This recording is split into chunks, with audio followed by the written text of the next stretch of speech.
The book is finished. I just completed my index last night, and all I have to do is find a cover designer, finish my cover blurb, and complete my copyright page, and I'm good to go. I plan on publishing a few days after I get my cover complete. There's a guy in Spain who I want to design my cover, but he's booked until the second week of September, so I'm going to wait another week and ask him again. I'm going to publish on both Amazon KDP and Smashwords for those people who wish to bypass Amazon. $15 for the paperback and $10 for the ebook. I'm targeting a release date around September 20-something, but it'll largely depend on when I hear back from the cover designer. I thought I would give my audience a couple sneak peeks of the book. Here is the first page of the index. If you pause the screen, you can get a sampling of some of the topics I address. And here is the final page of the index. I had to redo this whole thing once I changed the font size, changed the internal font I was using, and changed from the default 8.5 by 11 size paper to the standard 6 by 9 that is used in book publishing. However, being forced to go through the index all over again really gave me a better sense of what the important topics of my books are and what passing mentions I didn't need to include, so I'm glad I redid it. You will notice that the index ends on page 510. The book is rather lengthy, as excluding the bibliography in the index, it's 450 pages. However, I think I talked about basically everything that is important in typing history, at least up until the 2020 Ultimate Typing Championship. I kind of gave the last year a bit of a short shrift, although I certainly made sure to mention Joshua, Raptor, and Bailey, at least in passing. But now I'd like to segue to something completely different. This won't come as a complete shock because I believe I've mentioned it in some prior videos, but while I loved writing and researching my book, I've grown immensely tired of typing in recent years. But I do still want to make videos more seriously, and I definitely want to grow my YouTube channel. While I do intend to eventually start making instructional and historical videos based on my book research at some point, I'm all typed out for the time being and want to take a break and transition my channel in a different direction.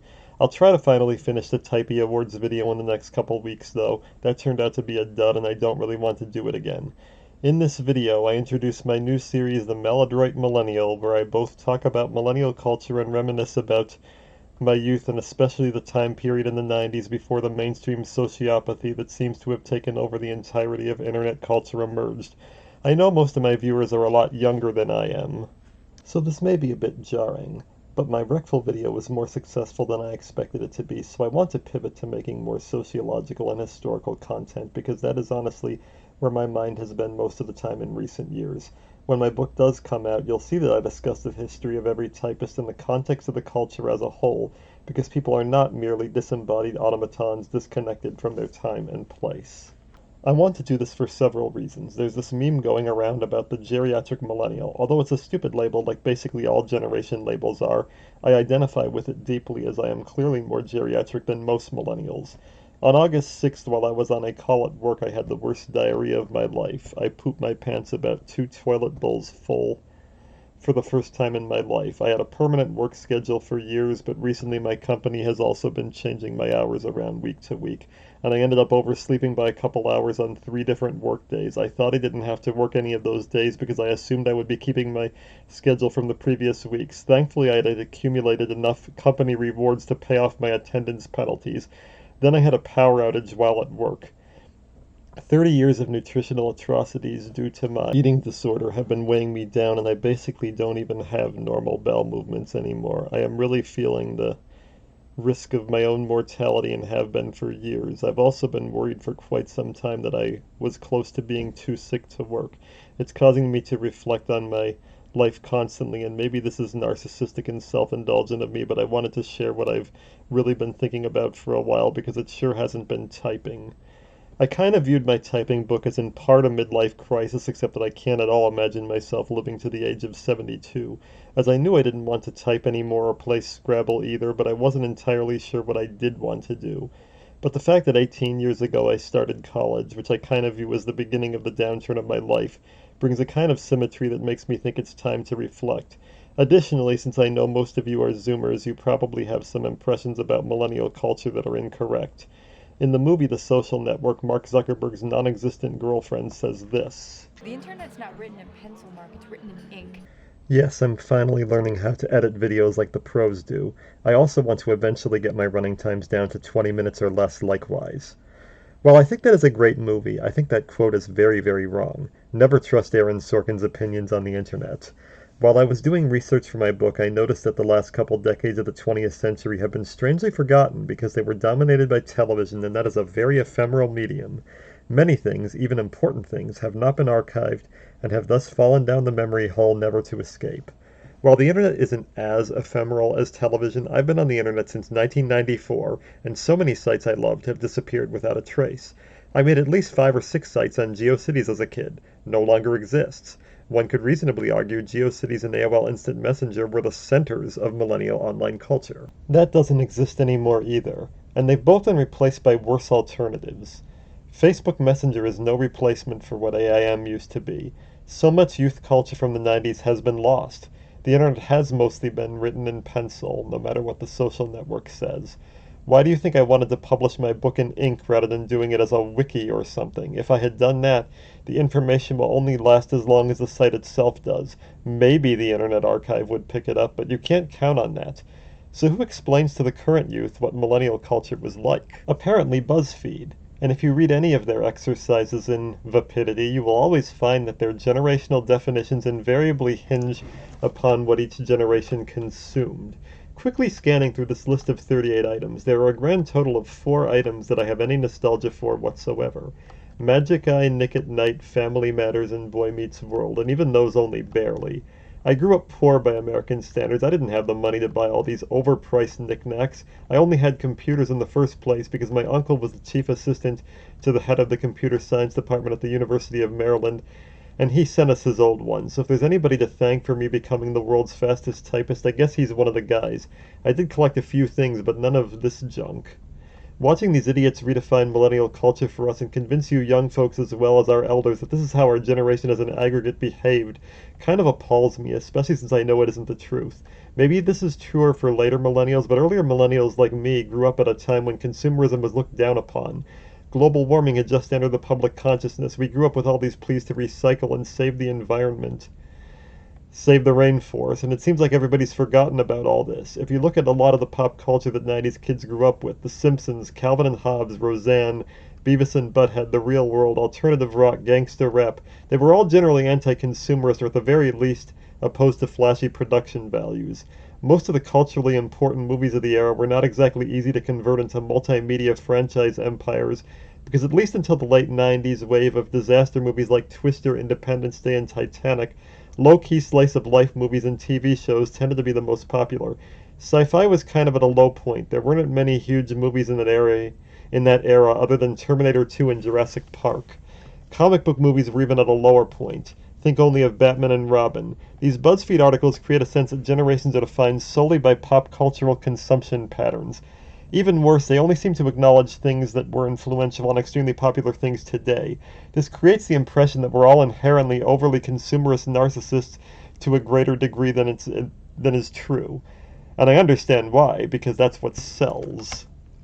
What articles like this are doing is trying to redefine millennial nostalgia based on the things geeks currently like, usually things that will make their sponsors or marketing partners money. This is despite the fact that most millennials were not geeks, and it was highly discouraged to be one at the time. The things that most people were actually into seem to have been weirdly erased. So I decided to dig out a couple of my old grade school yearbooks to show some of my younger subscribers what millennials were actually into as kids.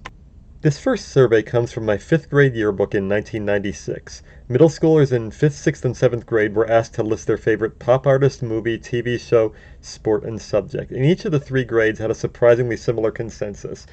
Alt-rock, gangster rap, and R&B dominated the middle schoolers' taste at the time, but most of the artists listed are surprisingly not well remembered. Coolio is pretty much remembered as a one-hit wonder now, even though he wasn't, and Gangsta's Paradise was so big that Dangerous Minds, which featured that song in the opening credits, was one of the top favorite movies for 2 of the 3 grades. I liked it, but I can acknowledge in retrospect it wasn't very good. Alanis Morissette is still well remembered, obviously, but she is now considered a one-album wonder, although that's inaccurate too. What I find most striking is how much the R&B of the 90s has been forgotten. R&B dominated the 90s on the commercial pop charts, but it seems except for Whitney Houston, Mariah Carey, Michael Jackson, and Janet Jackson, none of it is fondly remembered. TLC, Boys to Men, Jodeci, Monica, and Brandy were absolutely massive and had songs that dominated for weeks or months at a time and now have seemingly been erased from history. You don't see any of them really coming up in 90s nostalgia retrospectives, while much less popular artists like Alice in Chains do. But this is the sort of stuff that the millennial kids were most into at the time regardless. In terms of movies, Adam Sandler dominated with the youth of America for a long time. The 7th graders listed Happy Gilmore as their favorite, and the 6th graders listed Billy Madison as their second favorite. Personally, I was not into his humor, taking more pride than I should have in how smart I thought I was. I tended to avoid movies that glorified stupidity, a movement that I guess started with Forrest Gump. That is not to say I didn't like stupid things. I liked many, many stupid things, but they tended to be sanctimonious, sentimental, family values crap, not the Sandler-style gross-out humor. I did like The Wedding Singer, but I hated Happy Gilmore. Still, lots of people nowadays wonder why Sandler's stupidest movies remain so popular to this day. It is because millennials dominated the pop cultural zeitgeist for a long time and they grew up with him. Not really my taste, though. The other movie everyone liked was Clueless, and that makes sense, since there's a strong case that that was the best teen drama movie of the 90s.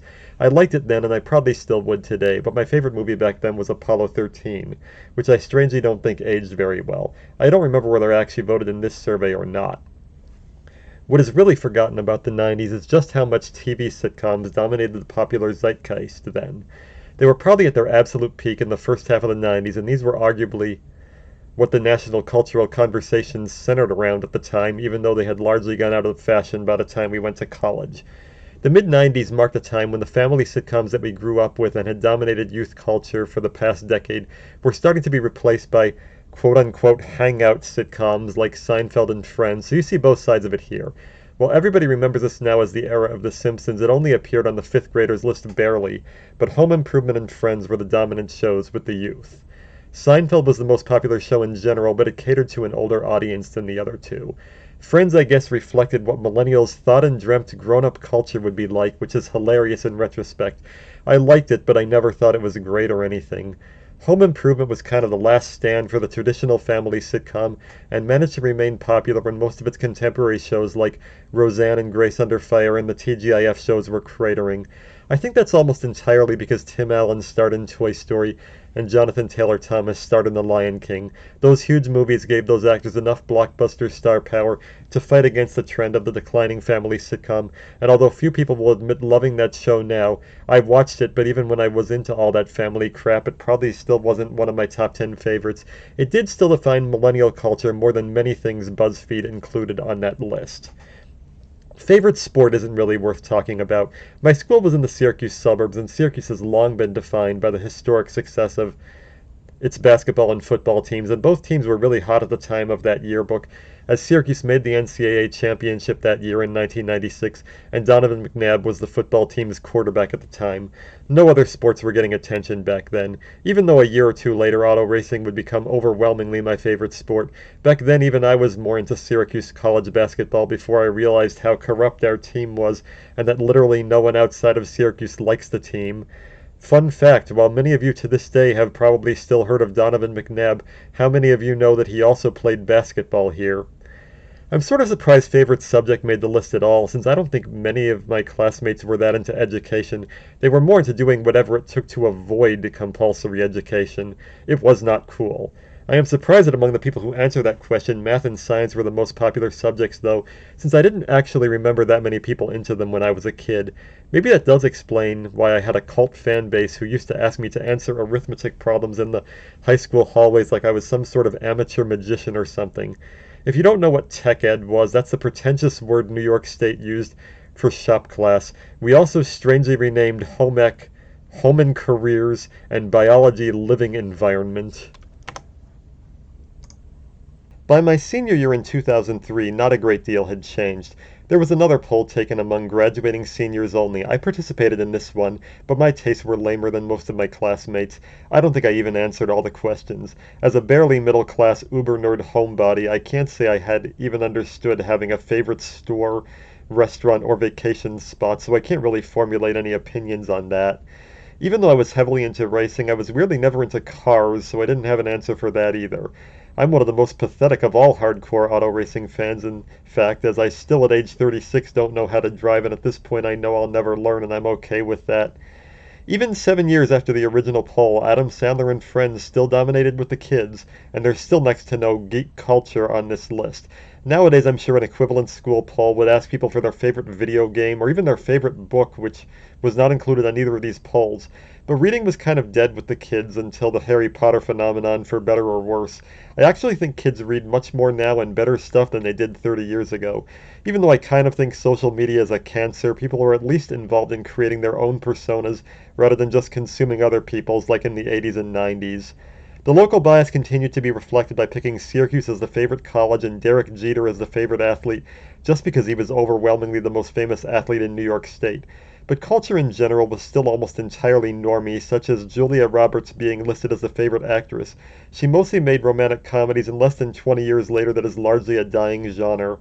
I don't even know what Van Wilder is or remember it being that big at all, but it's still interesting, even though by this point the Lord of the Rings and Harry Potter movies were the biggest blockbusters by far, and sci-fi fantasy special effects pictures had really taken off. It wasn't the nerd stuff that was popular, but if you look at any of these nostalgia pieces, invariably the shared narratives will be about Star Wars and not about Adam Sandler or Friends or the things people were actually into. This is in spite of the fact that people didn't really like the Star Wars prequel trilogy that much either. So I thought I needed to make this corrective. Although he's strangely been forgotten in time and doesn't get nearly as much radio play as he used to, Dave Matthews dominated the pop cultural landscape among late 90s, early 2000s suburban kids. I was not really into him. I think Ants Marching in the Space Between are great, but that's about it. I almost entirely listened to classic rock back then. To be fair, our district was about 95% white, which probably creates an unrealistic skew of what people in general were into, but since there was a lot of R&B and rap listed on the middle school list, I think it might just be more that those genres were both at a bit of a downswing at the time, with only Outkast and Beyonce really holding them up. Regardless, I think a lot of this will surprise you if you weren't there at the time, because it seems our historical memory banks only end up being about the things that continued to have lasting influence, or even more than that, enduring marketing. Adam Sandler and Julia Roberts were huge, but you couldn't exactly convert any of their movies into something capable of producing collectible figurines, so they get forgotten. Because internet culture swallowed up everything and seemingly erased normie culture in its wake. What we now think of as 90s nostalgia ends up being things that nerds on the internet in the 90s liked, and even that really isn't true. I was a nerd on the internet in the 90s, but I was also a very normie one, and I didn't like the edgy stuff most of the people on the underground internet were into. I avoided chat rooms because I was worried about stranger danger and child predators and other hip 90s concerns, so all this creepy age, sex, location stuff that people seem to be nostalgic for just grosses me out, man. I love the old social media, GeoCities, AOL Instant Messenger, LiveJournal. I hated the more nihilistic replacements for each of these things. So as you age, you will inevitably find people who don't understand what you or your age cohort was about, and you'll see things that you actually remember happening being somehow erased, and I think there's a lesson here. The last thing I find interesting here is that people's favorite career choice was being a teacher. Perhaps that was just people in school sucking up because they wanted to get brownie points with the teachers, as if they would have seen this poll in the first place. That wouldn't surprise me. But one thing you have to be aware of is that people used to have a lot more respect for authority figures than they do today. There were certainly always rebels, but it wasn't like nowadays when it seems like almost every institution in American culture is significantly degraded in the last 20 years. And that's something probably almost all of us can agree upon, regardless of our politics. People trust the government less, the media less, educators less, religion less, and so on. Nowadays, people want to be YouTubers and Twitch streamers when they grow up because they don't really see any other alternatives. I find it sad, but I can't really argue it that hard. Conventional jobs are increasingly shut off to everyone unless you happen to be in the right social networks, you're really good at STEM, or you get really lucky. I had the right education, but I didn't have the right social network, and I failed hard. I want to be a successful YouTuber too.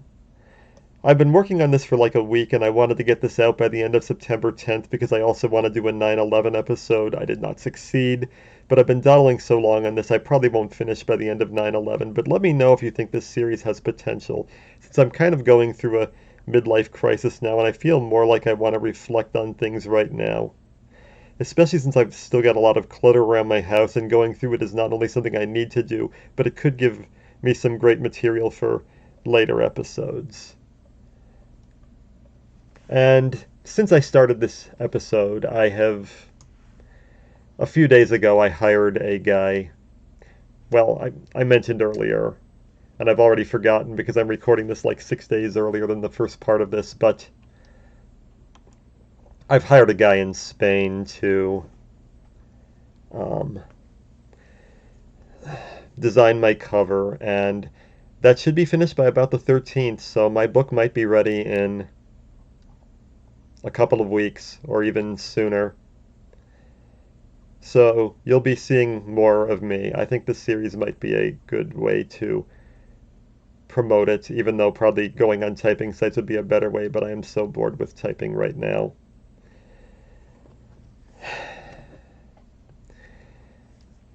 So let me know what you think about this very strange and unexpected pivot. This episode was not brought to you by BuzzFeed. Don't let clickbait marketers define your generation. Thank you and good night.